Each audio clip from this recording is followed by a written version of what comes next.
Hey everyone, welcome to this episode of the Penciled In podcast with my co-host Lindsay.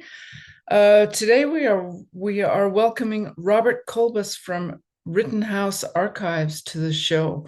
Welcome, Robert. Thank you so much for joining us. We cannot wait to talk to you about all kinds of stuff. Oh, thank you for having me. Hi, Robert. Um, I think we're going to start today as we usually do. We'll go back to the beginning and how you first developed a fascination for sketch cards, because I've heard that you do collect as well. I So I'd have love to quite a dive collection. into it and what you collect. Oh, all right. So it's a long journey. So I'll start you way back because it all kind of goes in hand. My thing with trading cards goes back to Star Wars. First Star Wars movie that came out, loved it. Big fan of course, the sci-fi properties. And whenever we visit my grandmother, there was a convenience store right around the corner from her house. And so I would go into the convenience store and there were Star Wars trading card packs. We're talking original stuff from Topps. And I would always go in and buy a few packs. Just and collected them. And I collected as a kid. So, I had a stack of cards. I had rubber bands, in a shoe box. The back of the cards, the little checklist with a little square box on them. I took a pen. I checked off which ones I had. I know sacrilege. You don't ruin cards that way, but we weren't in it for the collectability and the profit. We were in it for the fun. So I was that collector mentality. I wanted to have a master set. I wanted to go through. I wanted to know what I had and what I was missing. So I bought a lot of cards that way, and I've still got that stack. I still have that stack of old cards with rubber bands still around them because it's just a childhood thing. So that was my first forte into trading cards. And then that sort of then led into, as I get a little older, into comic books. So I was at summer camp when I got my bunkmate. He, for some reason, I guess when he came to summer camp, his parents were sending him comic books, and so he came in with a stack of comic books. And so I would be sitting in the evenings or on rainy days, and we'd be reading the comic books. And I got hooked from that point on. So then it was to the local bookstore buying comic books, and then as you get older, I got a job, I got more money, I hit the comic book stores. And so then I started getting into, all right, now I'm learning about, first editions, and now I'm learning about boards and bags and protecting the quality of your comic books. And that's sort of where my love for comic art started jumping into, because I really loved different styles of art in the comics. And again, I collected everything: Marvel, DC, independent stuff. Actually, my first independent stuff was the first Teenage Mutant Ninja Turtles. We're talking black and white, so really loving those styles of comic books. So I transitioned from the trading cards into comic books, and you get to college, money's tight. You have to kind of cut back on your comic book collection. Now I talk about my collection, but there has to be maybe a dozen long comic book boxes currently at my house from my collection as when I was a teenager that I still have, and still there. But while I was in college, I met my wife. We got married, got a job, got a little bit more money, and so I started going back to the local comic book shop to buy comics, look around. And one day we're in there together, and on the shelf next to the register is a box of trading cards, and it's the Marvel Masterpiece 1992 Joe Juicego's work. And I'm just looking at that comic artwork, and I'm just like, that is just gorgeous. I've got to get a couple packs of these. And then it all started all over again. From that point on, buying his cards, getting back into that collectability mindset of the trading cards, and just fell in love again with his artwork. And that started both of us on our journey of buying trading cards. And it was mostly comic art at that time for that kind of stuff. And then of course it just snowballs. And then we were picking up trading cards for any kind of TV shows that was coming out, and we had a small collection. And then 1997, Fleer Ultra Spider-Man came out. If you know about that set, it had sketch cards in it. Now they were hard to find. I don't know if they were like one per case, but they were there. Now, geez, artwork on a trading card that's hand drawn. So then the hunt began. And then we started, really digging around, like trying to find, all those sketch cards. And I brought some visuals. All right, if you ask about I'm a collector, yeah, this is one of my Spider-Man binders here. Again, we're collectors, and we spent time, but it starts in the back of the book here, just with our Clear Ultra Spider-Mans. Just Sweet. acquiring Oh, sketch cards just from that set. So there are quite a number. But they were quick, black and There's white just pictures. there's just a few pages in here, of stuff. But yeah, I mean that started us on our journey, of getting sketch cards. So they're beautiful, even though they're just loosely sketched. They're beautiful. so and it's crazy how that has evolved. That was 97. I remember going to conventions and really non-sport shows and looking for dealers, and you would see one on the table, you're like, that was $100 for that card. I mean, that's a lot of money. And nowadays, I had $100 all day long buying those cards if I could, because they're so hard to find. The collectors who have them. They don't come out of people's binders. They may be traded in amongst the community, but they really just don't go anywhere. So that was the slippery slope of sketch cards we started going down. So then 1998 comes out, Marvel Creators Collection. So now it's a sketch card per box. All right, so now you're guaranteed a card per box.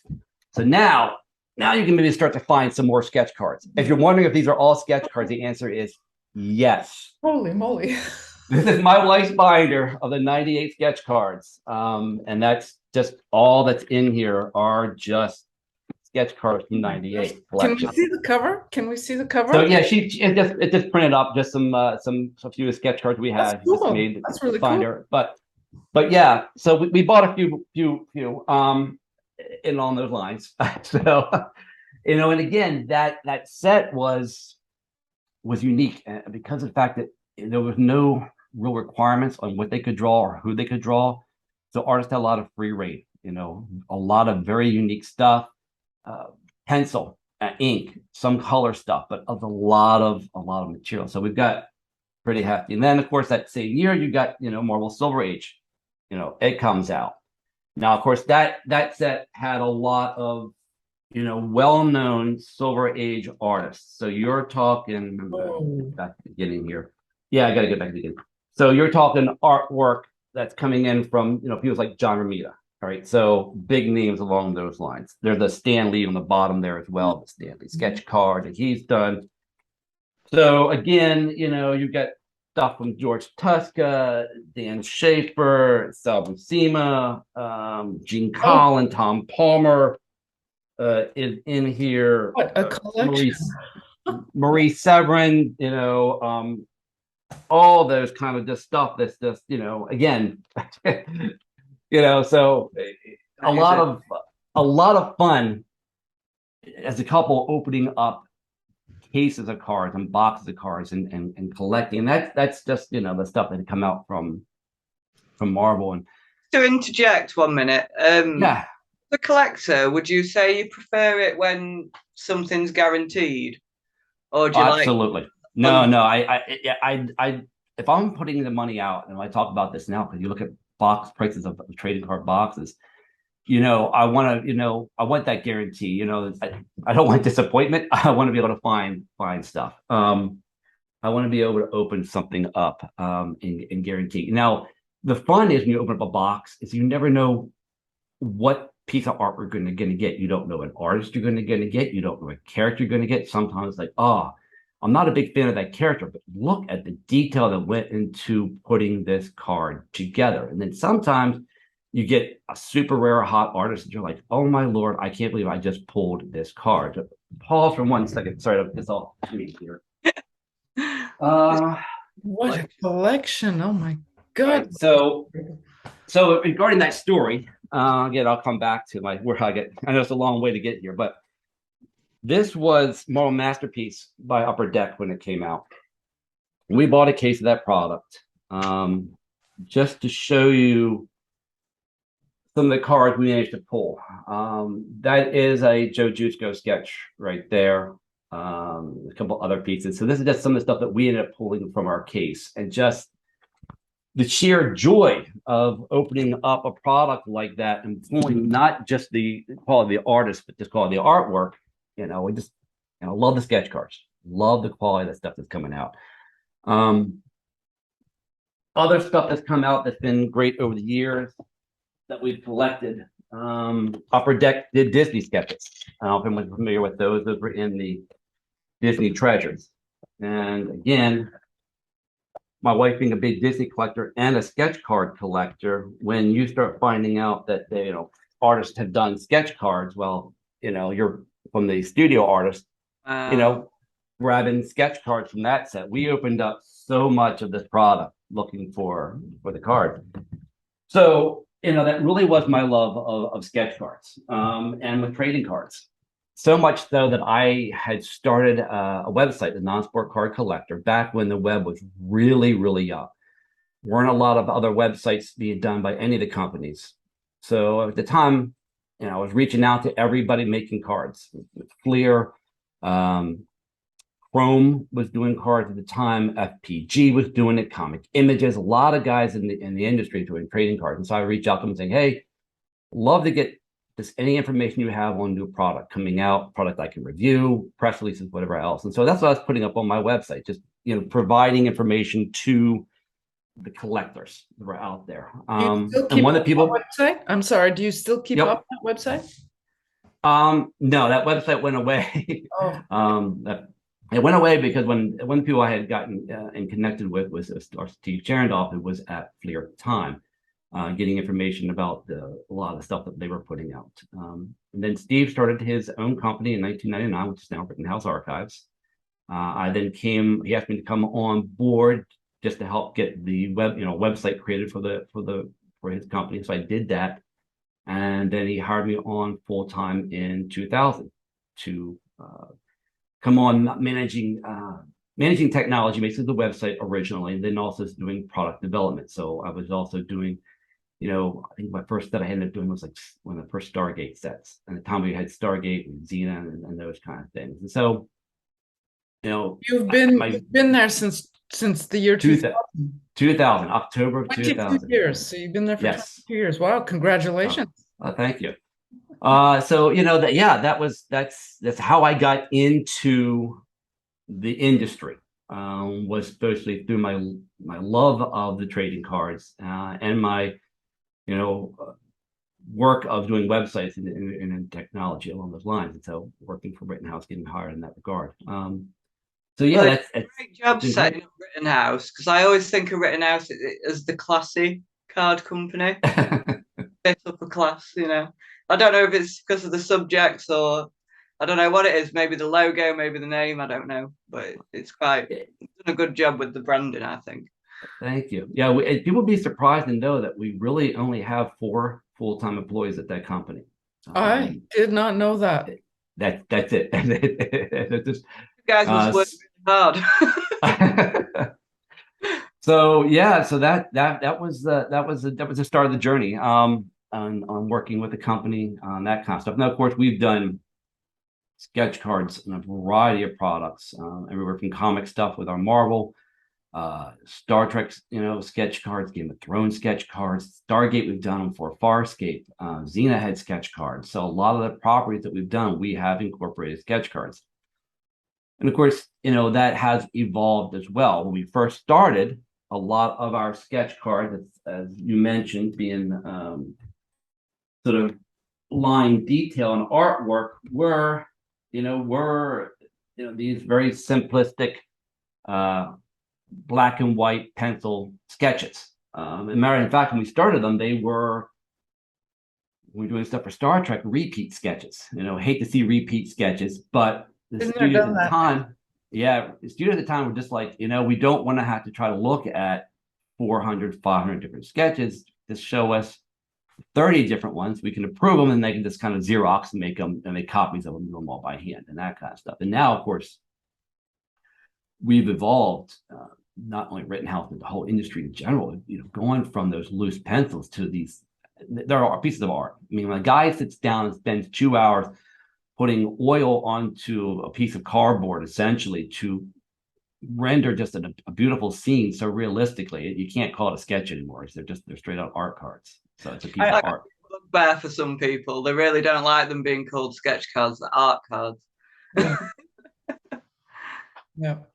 I really think it's a shame that some of the fans have gone away from some of the sketches. Like you were showing the books of loose sketches, and Yeah. I don't know, some of them are it makes like a really nice cohesive feel, with all those just ink sketches and things like that. I think it's really cool too. I mean, I think it's another dimension that deserves more attention.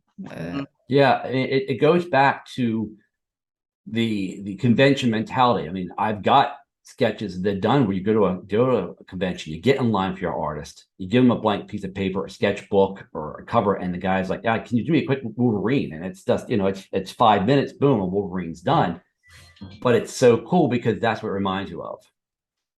But when you're sketching as well, it's so free, and the line work you get to see, and maybe some of the construction lines, and it's you can appreciate different parts of art rather than the finished high polished pieces, can't you? Right. Yeah. Built it up. And so I'm a big fan. Sometimes I've just seen the pencil or just the ink. I mean, I love the color because I think color adds to me to it. But there's something to also be said. Just seeing the shading and the details that can come from just a pencil or an ink piece of artwork as well. I've always loved Rob Teranish's work.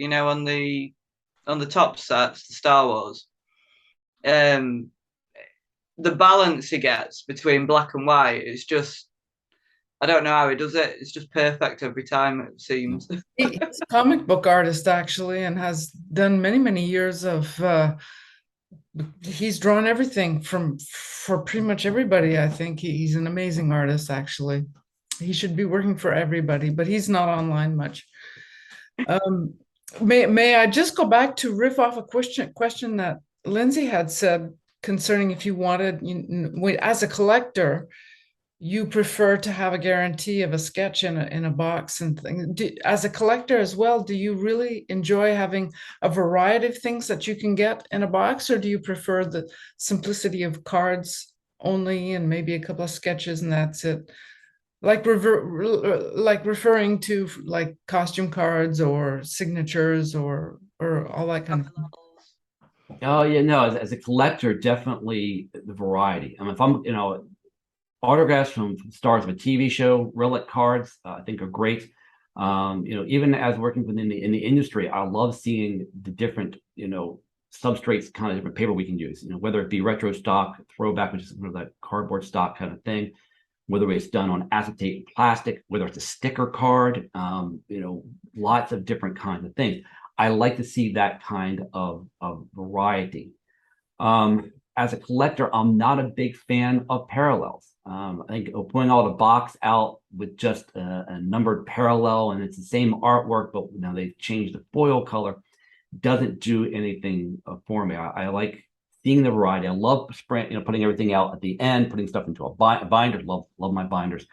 Just on my bookshelf, being able to pull it and look through it and seeing, if you're going through a TV show, looking through it, okay, there's the seasons, and here's my autographs, and here's my relic cards, and here were these die cut cards that were done, or these embossed cards, something that added a new dimension. That's as a collector what excites me. Parallel cards don't really. It has to be different though, doesn't it? It has to be a new image to look at because you don't. Yes, it has to be a new image. Recycling taking something you saw 3 times and just putting it in something different doesn't work. And then, and working in the industry, I tell you that's one of the biggest things a lot of companies have a problem. I would say problem with, struggle with when we talk about doing trading cards for a license. You come to them and you say, "Hey, I want to do a trading cards for this TV property, this movie property, what it is," and you tell them we're going to need 300 to 500 different images, and they just look at you because. If you're doing a T-shirt, you might only need 3 images. If you're doing a mug or a poster, you only need. But when a trading card, you're talking, look, we want to do a 100 card base set, different image on the front and back. There's 200 up the back. Then we're going to need to do, all this extra kind of stuff. We need a lot of variety of images. And some studios don't want to go through the pains that it can take to get all this approved, especially if an actor has approval licenses. They don't want to deal with getting all that stuff approval, which goes back to sketch cards. When we were first doing those sketch cards and doing the repeat sketches, a lot of studios didn't want to go to an actor and say, hey, you have approval rights, here's 100 images of you that were drawn. Can you approve them? That was something they didn't want to do. It's gotten a lot easier now.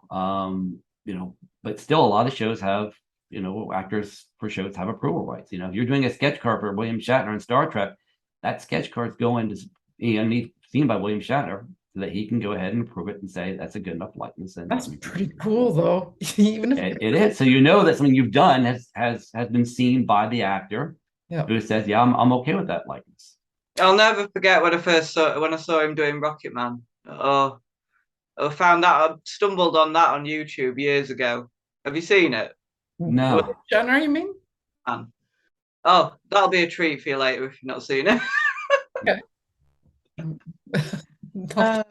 How do you choose your licenses? What is it? Is it just things that you like or things that you think might be easy? Yeah, actually, it's what we like. It's what we're watching. If we're not enjoying it, it's really hard to do a trading card set if you don't enjoy the material you're working with. That's really nice to know, though. It means you're putting things out that you actually, you're more willing to invest your time into something like that then. Yeah, it's something I would want to collect. I'm always thinking about I'm building a set. What I want to collect this? What do I want to see in this set? I was just going to ask if you're bringing your collector wishes to your job, which is you're the perfect person for the job that you have. Then yeah, I absolutely do that. Whenever I'm asking for, you contact the studio and you're begging, but you're asking, can we get these costumes from the set? Do you have anything we can get, that we can cut up, books, papers, anything along those lines, anything that, we can have. And it's when we get the box in, it's always like, it's like Christmas, opening up, like, oh, what did we get? Oh, and you're like, oh, look at this, this is so cool, and oh, look at this is so-and-so's shirt, this is awesome, we do that kind of stuff. Oh, that's cool. So you don't even know what you're gonna get. You get we don't know. No, you get the box, and it's like opening up. It's like getting sketch cards. When an artist sends you back the sketch cards, sometimes we get scans, sometimes we don't, and you open up the box and you're admiring the cards, and they're just so great. So cool. Yeah. Wow. I'm loving the personal touch of your company. Like that, it's you must be organized with there not being too many of you. You probably know what's going on and what's happening. Everyone's pretty well informed. We're always asking questions, always keeping informed with each other. We're all involved in every one of the projects. Everyone sees everything. Everyone gets their own opinion. So what's the hardest? So actually, seeing as you're only 4 people in the company, you must each have multiple jobs. Then I would imagine. Pretty much. Everyone's involved in every project. It's no one's like, oh, that's so and so's project, and they're by themselves. Everyone's involved, from everything from looking at the checklist, saying, okay, here's the set composition. Do we want to add, remove anything? Okay, here's the initial designs. What do you guys think? Do you want to tweak, adjust them, and this kind of stuff? Okay, here's how we think about printing them. All right. Okay, now we got to start collating cards, right? So we're doing, let's say it's a 10,000 box run, and there's 3 autograph cards in the box. We got 30,000 autograph cards. We need to collate these. People don't understand. We literally sit around tables and hand collate the cards. We do a lot of hand work. My wife does a lot of hand. Hand work. She works, as sort of if and when. We have a few other people who work if and when, just come in and just put the extra hours in. We're doing a lot of the hand work, but everyone's involved. We're at the production line watching the pack out. We actually sit there in front of the machines watching the cards come down, going into the wrappers, opening them up, making sure it's there. We're involved in all stages. Everybody's involved in all the stages. So when you've received like a box from the licensor, have you ever pulled anything out of the box that you've thought, what am I going to do with this? And you've had to come up with a new idea on the fly, or? So I'm not. So we have a production, Denise Dugan, who does a lot of our VP of production. She's gotten some crazy stuff that she has managed to make cards from. That's just incredible. when we were doing the James Bond, we had gotten a windshield from a vehicle. Wait. Okay, Oh my we're God. going to cut this. We're going to cut this up, and we're going to put this onto a card.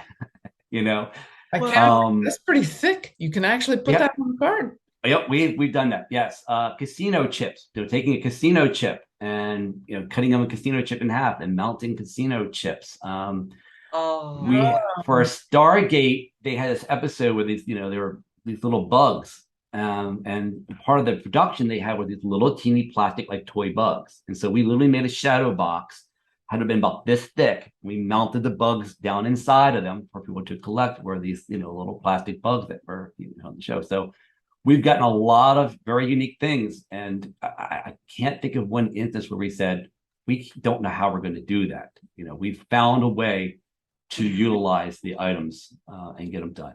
So yeah. Do you have a strong online presence in the groups, on Facebook, on forums, things like that? Do you share a lot of things around? We don't. We do not do a lot with social media at all. Now, I'm personally a member of a number of different Facebook groups and that kind of stuff for sketch cards and more card trading, card collecting, and that kind of stuff. But to be honest, I just don't have the time to sit there and be on Twitter, on Snapchat, or anything else, posting a lot of stuff. We wish we did, but it's most of our collectors seem to find our stuff pretty well. What do you how do you feel about dealing with different kinds of artists, and because you must have still a big roster of names and stuff. Is it a challenge to deal with many people and many countries and with mailing issues and all that kind of thing? Mailing issues haven't usually been too much of a problem, and I think every artist I've worked with has been great. We try to be understanding that life gets in the way, stuff comes up, deadlines may not be able to be hit, and oftentimes we can work with artists on those deadlines. But as long as everyone's honest with us, hey, I'm going to be behind, or I'm not going to be able to hit the numbers, that's fine. I usually ask people to send in samples as they're working, so that I can kind of direct them, hey, that's never going to get approved, or hey, that looks great, keep up the great work, or hey, it's a suggestion, maybe do it this way, do it that way, make some minor changes here and there. So you actually give feedback and assessment of the work. I try to, especially for new artists. If people have been working for us for like a decade or more, I completely am willing to let them run on their own, because they know what we're looking for in terms of quality, and I know what I can expect from them in quality. And sometimes I'll get stuff back. It just still blows me away, this uniqueness that people will do for stuff. Just an example that came to my mind, we just did a set for TNG, Star Trek Next Generation, and we included sketch cards for Lower Deck, which is an animated series. It's a different Star Trek show, but it does a lot of callbacks to TNG. And one of the artists, Kevin Graham, he went just above and beyond on his sketch cards. So instead of drawing on the sketch card, he took a piece of acetate plastic and treated it like an animation cell by painting it on, putting it over, painting it backwards, doing a scene on the back of the actual sketch card, then adhering the acetate to the sketch card to create an animation cell effect. It was just outstanding and just far beyond what we were asking for. But it's that kind of level of uniqueness. We've gotten cards like Warren Martinick. At one point, we did a Marvel set, and he did a Human Torch card. And he took it and he burned it a little bit to make it look like the Human Torch had actually burned his card. He had another one, I think it may have been Punisher, where he put holes in it, like bullet holes. Like the Punisher, he shot the card all up. So he punched holes and sprayed the edges and it could look like they were bullet. I mean, it's very unique, just the overall talent. I'm always so impressed and so pleased with the people who work for us when they go that extra mile and just the work that they do. I totally love to collect cards with bullet holes in them. It's great. And then even people who just sit there and draw, and I have no artistic talent whatsoever, and it always pains me when I have to try to give art direction to someone when I don't have artistic talent. One of the worst parts of my job, I always tell people this, my worst part of my job is to tell somebody that someone didn't like their sketch card. Come back and say, studio disapproved, these cards. I don't know why they disapproved them. I can't tell you why, or they act or disapprove their likeness. It pains me to have to tell someone that, because I know the amount of work and effort that they put into doing that card, and having to tell them, someone didn't like it, and Say that likeness was the subjective. main reason they wouldn't get approved. Sometimes cards don't get approved for, if there's material that's not appropriate. Okay, look, a little too much cleavage. It's just, can't be showing that much cleavage. That was a big thing. We had a lot of that with cleavage, especially when you start getting to comic book characters. Comic books are often drawn females a little bit out of proportion, a little bit on the sexier side. So you kind of have to bring them back.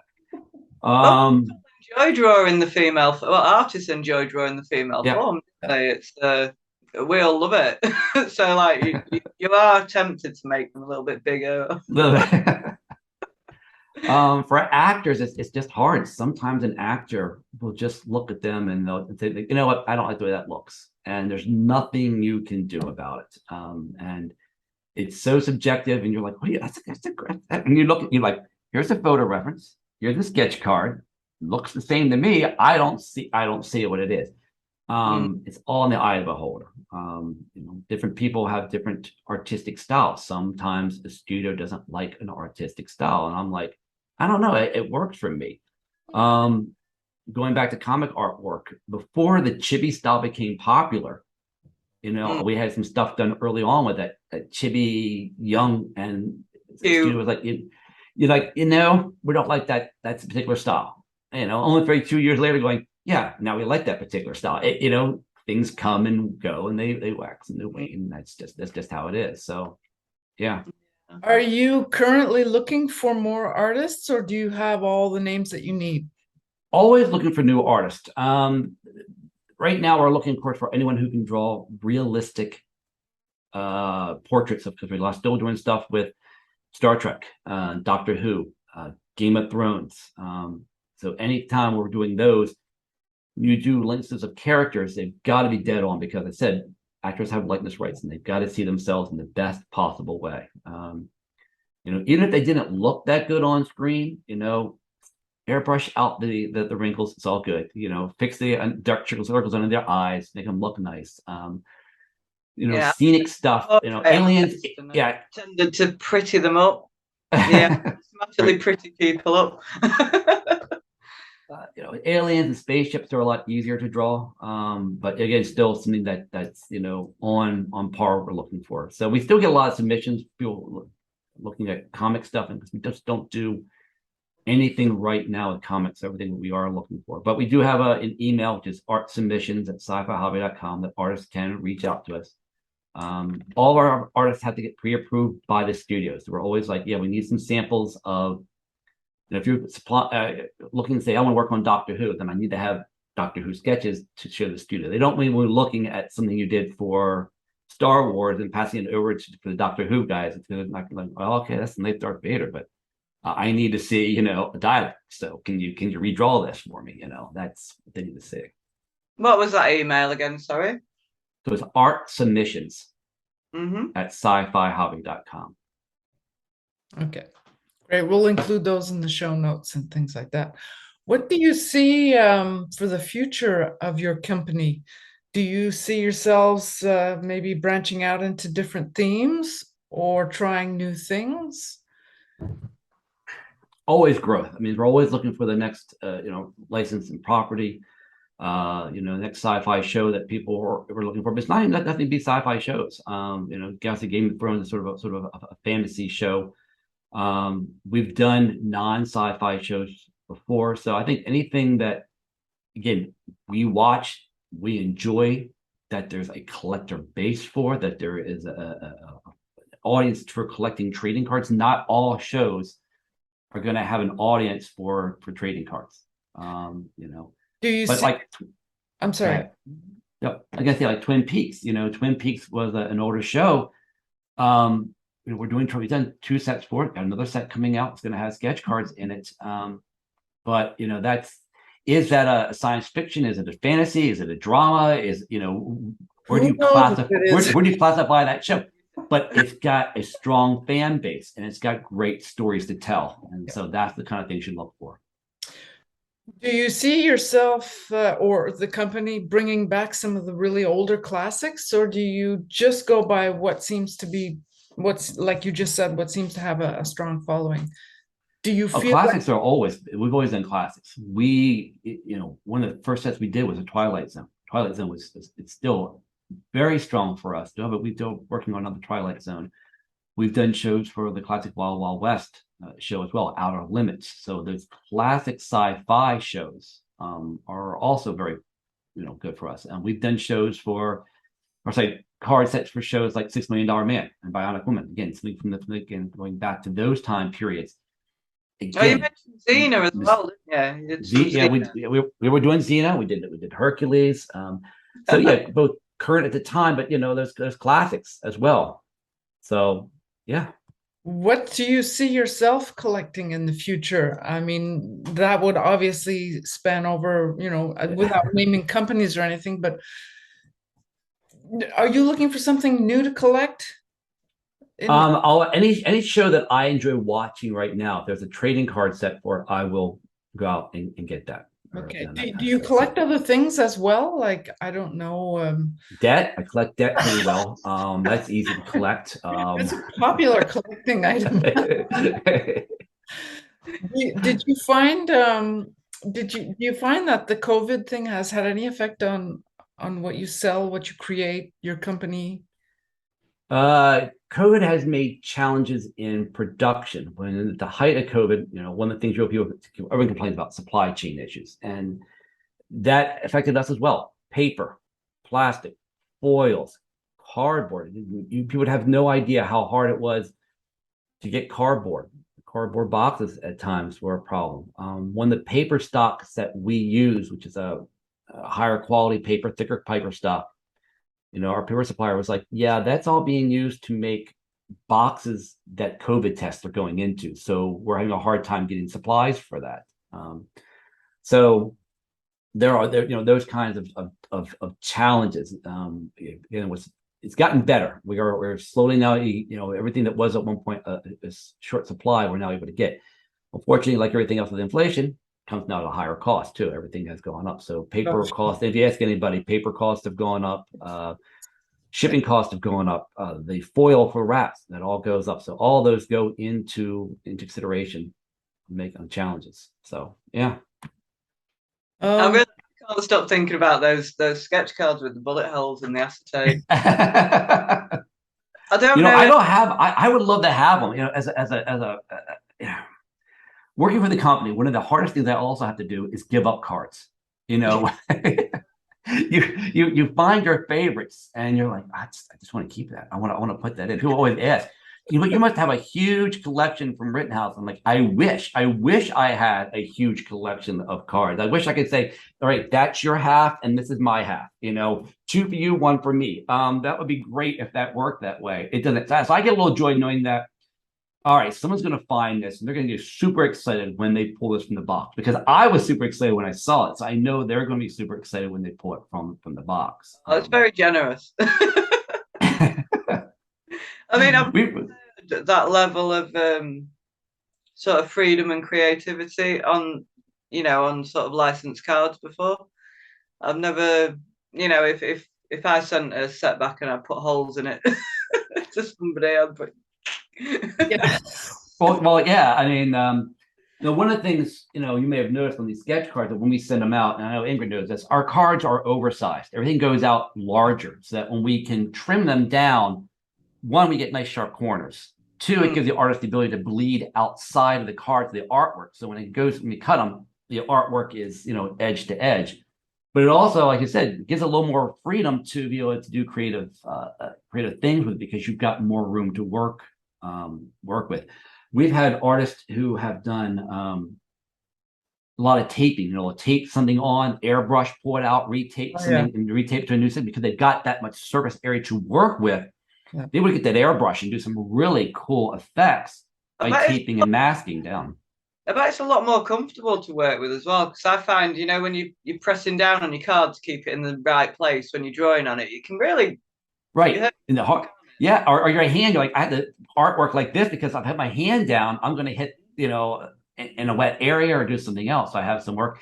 And we've gotten cards back where I've seen color mixing. They use the extra side art blanket on the side to mix their colors up. They're That's so testing it, cool. getting their pens ready, just getting it all going. So Well, they yeah, can test and see what it's going to look like. That's really yes, awesome. yeah. Do you have a favorite set? What is your ultimate favorite set that you've collected? Well, of course, that goes back to the 92 set. I think it was because that was the first set I did start with. But in terms of just sketch cards and what we've collected in general, that would probably be the Marvel Creators Collection because it was my wife and I are just we bought a lot. People always ask us, you bought we bought a lot. We bought a lot of that stuff, a lot of the Silver Age. If you pull a duplicate, that's okay because you trade with the community, you trade stuff around. We bought a lot of the Disney treasures as well. They had a lot of unique stuff in that one, so that was also fun. It's so nice to hear that both you and your wife collect. It's not like just one of you, it's something Oh to share. That's what you no, and it's a shared passion, and it was very early on in our marriage. It's one of those things. So we did the Philly show. yeah. So passionate, so passionate. My wife was pregnant with our first son. She was put on bed rest, I think 2 weeks before a fall Philly show, or we made it in the spring Philly. It was a spring Philly show, I think it was. Could be in the fall, can't remember. But she's like, I want to go to the show. I was like, we were on bed rest. We're like, okay, could we wheel her around in a wheelchair if she wasn't walking? Mm. And they said yes. So we literally drove, got a wheelchair for the hotel, and we wheeled her around the show in the wheelchair because she didn't want to miss the show because Oh, we were buying and looking and that kind of stuff. So that was just one of their stories just to say, hey, you know what, we're passionate about this industry, we're passionate about our collection and being collectors, and not let bed rest hold stuff us About down. sketch cards in general, because I just think it's a great way to collect art. I mean, you don't have to have a place for it on your wall, find somewhere for it to go. You can look at multiple pieces like all at the same time. Yep. I just think it's a great hobby and a way to collect art. But trying to get because not everybody's heard of them. I'm surprised at how many people don't know they exist. it has grown a lot since I started in it, but as you say, still, even now, there are not that many people you like sketch card. What is that?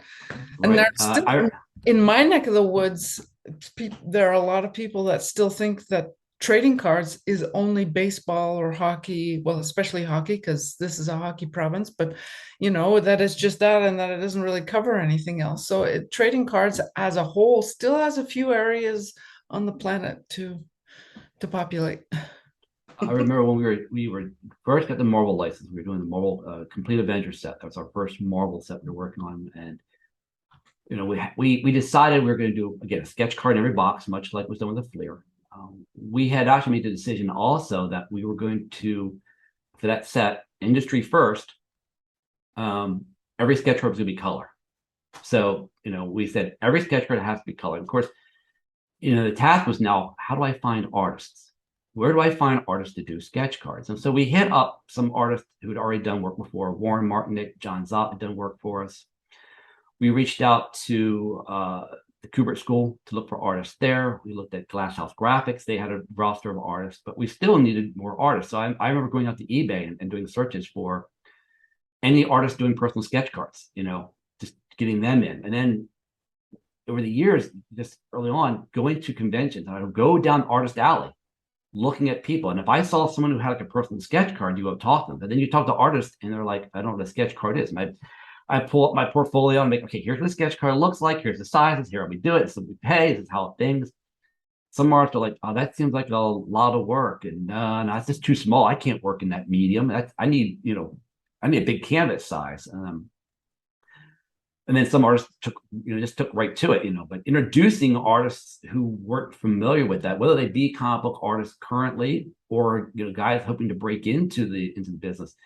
I just remember going to conventions and just walking up and down aisles of the Artist Alley, talking about sketch cards, introducing the concept of sketch cards and what they were. I can even, along that another side story, San Diego Comic-Con, I went there to get sketch cards from Mark Texiera because he was doing sketch cards for us. I remember waiting at the end, and end of the night, I'm in Artist Alley. I'm like by his table. He's doing work. I'm talking to Mark about sketch cards. He's like, "Oh, I'm knocking a few for you here." So he just sits that down at the table and started working on some more cards for me. Oh. So it's great. I love interacting with the artists. It's nothing I get more exciting when you go to a show to meet an artist you've only ever emailed back and forth with.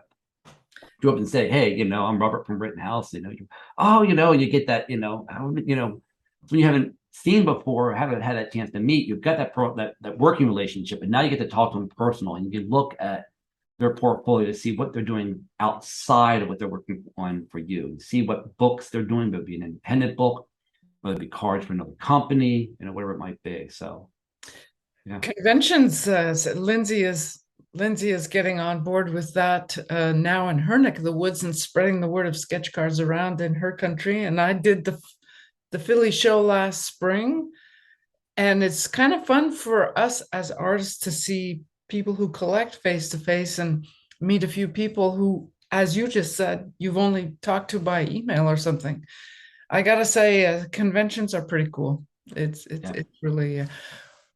One question before we start rolling this out: is there anything negative about working with trading cards, about working with sketch cards, being that you would like to share, or that you would like other people to understand? I won't go to true negative. I'll tell you a little story though of a mishap of learning experience for us. So when we did the complete Avengers, we told artists everything had to be in color, your choice of mediums. You guys can never really do it, and a little inexperience on our part. People would turn in a lot of stuff. Sometimes the ink would bleed through the back, so that can be a little disheartening. We had a couple of people do stuff in colored pencil for us. Okay, and that looked nice. What we didn't know at the time, we go to put it into the machine and it starts going to the packs. The machine we used was a belt fed. So a belt would go across the front of the card. And the colored pencil started getting picked up and started smearing across the front of the card. And then we'd be on the belt. So the next card would get the transfer going on. We very quickly were like, stop the line. And at the time, we then had someone actually at the plant with rubbing alcohol, and every few passes would take and clean the belts off, and they would run the next run and clean the belts off just to keep. So we had no concept the art was smears. We had them cleaning the belt, which then led to our next project. People turning colored pencils again, and I'm literally like, we got to fix this. So we used Fix It spray. So I'm literally outside, cardboard all laying on the ground. I've got all these large size sketch cards out there with Spic spray, and I'm spraying down cards just in huge batches, just outside with the fumes, praying it doesn't rain. Praying a gust of wind doesn't come to blow the cards out while we're trying to spray everything down to get them fixed. Over time, we've learned to put everything into penny sleeves. Is now why our sketch cards now come in penny sleeves inside of our products, which can, when you think about it, when we're doing those one sketch card per box, and you're doing an 8,000 box run, that's 8,000 sketch cards that you're putting into penny sleeves. That's a lot. Which, okay, that doesn't seem like a lot of big deal, right? You put them in the penny sleeves. What we learned quickly, though, is that we have to mix the cards first and then put them in the penny sleeves. Because if you take 8,000 sketch cards that are in penny sleeves and you try to sort them, they're so slippery, the cards start to get slide out of your hand. So, collate first, then penny sleeve, and you're good to go. It's a little easier to handle. But did you ever solve the problem with the roller machines? Yeah, if we just put them in the penny sleeve. So in a penny sleeve machine, okay. The band grabs the sleeve and pulls the whole thing. All right. And as long as you put the card in correctly with the closed end, so when it pulls it, you're pulling. Otherwise, if you're doing the open end, the card comes out again. Learned that one pretty quickly on the line too. But it's these trials and errors. But yeah, our biggest complaint was not on the artist at all, but on our own just learning experience of learning how to work with different types of things. In this case, knowing that if it's colored pencil or if it's even a straight out pencil, we gotta protect that card, because quite frankly, that's the whole name of the game. Well, We want to make sure that pristine that cards. Attention to detail to pay attention to that was happening, so you managed to save the cards because Yeah. we just left it. that brings up is it better for artists? Because I know for some companies you must not send your cards back in penny sleeves. If artists are working for your, oh well, that's right, you can't put them in because they're too big. Nope. Oh, Yep. yeah, Everything's oversized. Yep. can't help Yeah. it. No, the only thing we ever ask artists to do is just scan their own cards. It helps me. And maybe I fix them did. with the spray. They do that.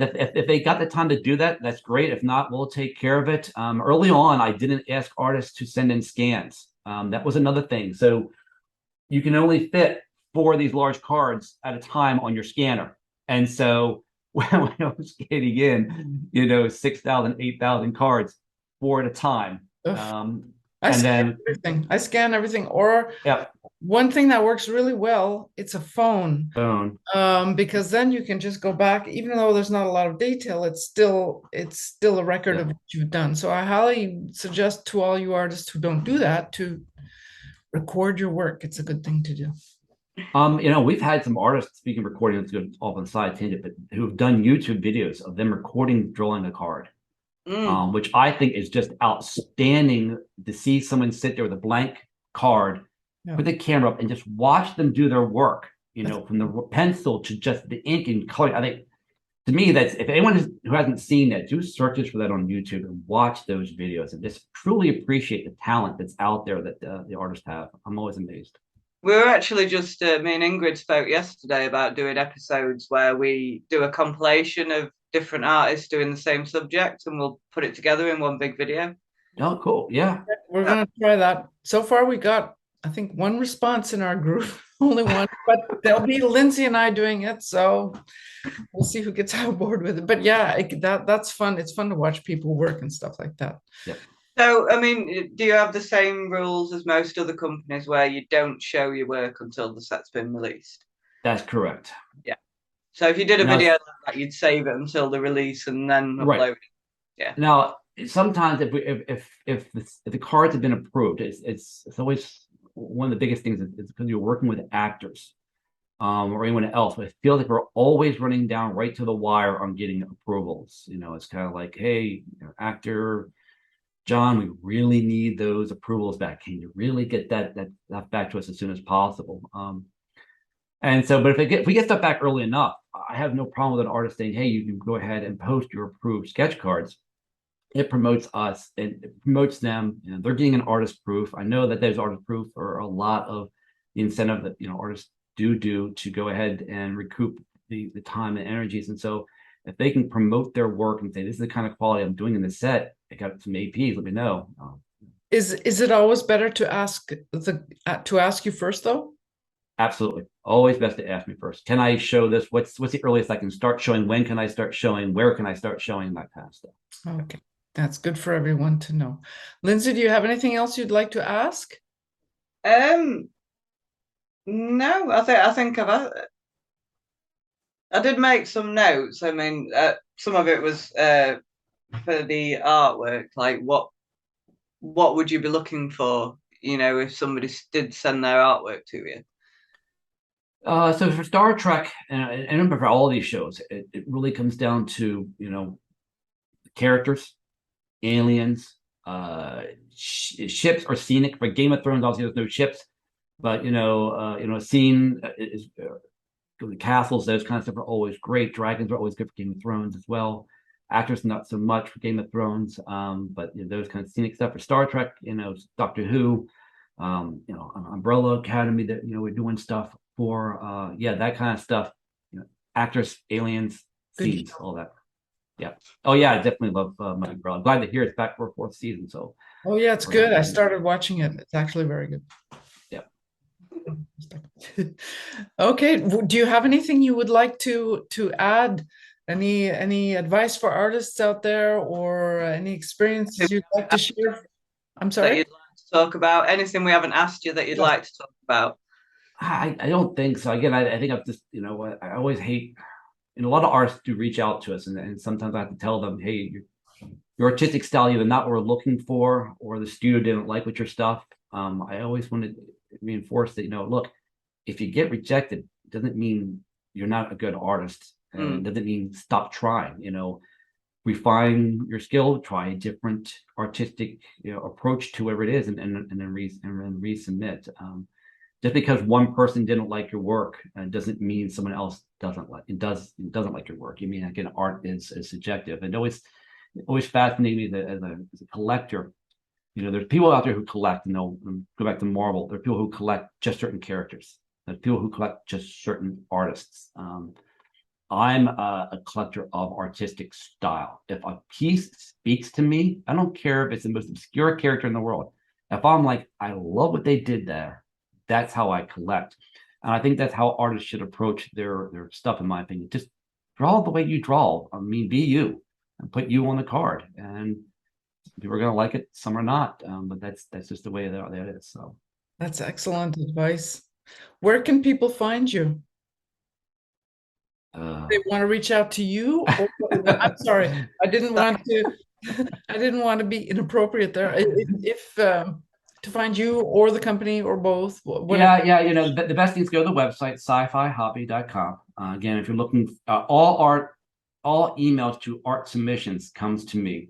So if you're again looking to get information becoming a sketch artist, that's the best place to go. Is there anything you'd like to share for upcoming trading card or sketch card sets that you wish to mention now? This video should go out within a... I mentioned we're doing it. We got doing the Twin Peaks sketches for our Twin Peaks set. Will probably be out next year. Just released our Star Trek sketches, our Star Trek TNG set that had some lower deck sketches in it. We're working on Doctor Who sketches right now. The next Game of Thrones sketches as well. So lots of Star Trek shows. Lots of shows. That stuff coming up. Next year, we're going to be doing a set for Strange New World. It'll have some sketch cards in it as well. So you can pretty much guarantee that most of our products coming up will have sketch cards. How often they appear, the rarity, that always varies from product to product. Do you have like a blog or something where you're talking about what your company is going to be putting up upcoming stuff, seeing as you're not really online as much as maybe other companies?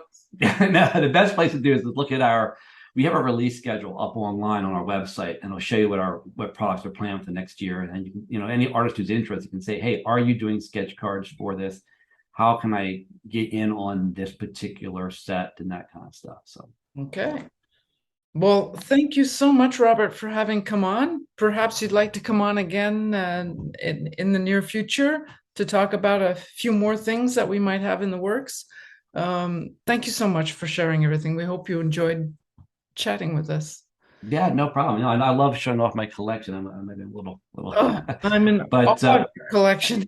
I mean, we've been collecting for a lot of years, and we still do. I mean, I was just at the last Philly show, and I was going over here, but it's one of the things I wander through the show. When I wander, I'm looking. What do you have? What do you have sketch card wise? And I've got Star Wars sketches. I've got Game of Thrones.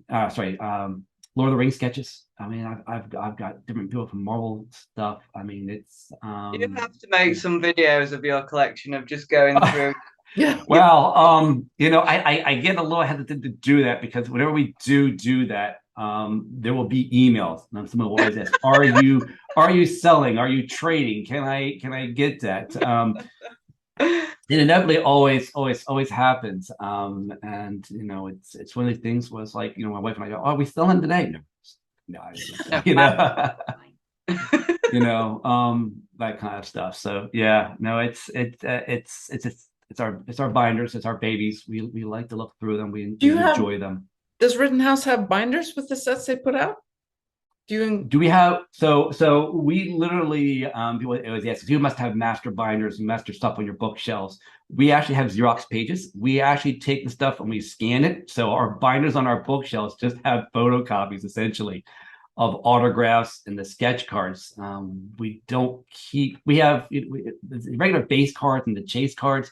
Yes, the high end stuff like the autos and the sketches. No, it's photocopies. But do you include binders with your sets to buyers? Can they buy a binder? So on our website, they can buy a box, they can buy a binder, they can buy a base set, they can order a case if they want to. We don't sell, of course, any individual cards and that kind of stuff. Okay. Oh, okay. Because sometimes there are people, I do know there are some people who like binders with their sets, you know. So yeah, almost all of our products we do make a binder for, and they can buy binders on our website for the products. Oh, so Twin Peaks is going to have a binder too? Twin Peaks, America, yes. So all our past sets have had binders, and next one probably should have one as well. They're of course sold out, so you may need to go to a secondary market to find your current stuff. But yeah. Well, we'll do that. Or I will do that anyway. Thank you so much, Robert. This has been so interesting. It's been fascinating. Mm. Thank you so Well, much. thank you. Well, thank you for having me. Okay. Bye-bye. Bye. Bye.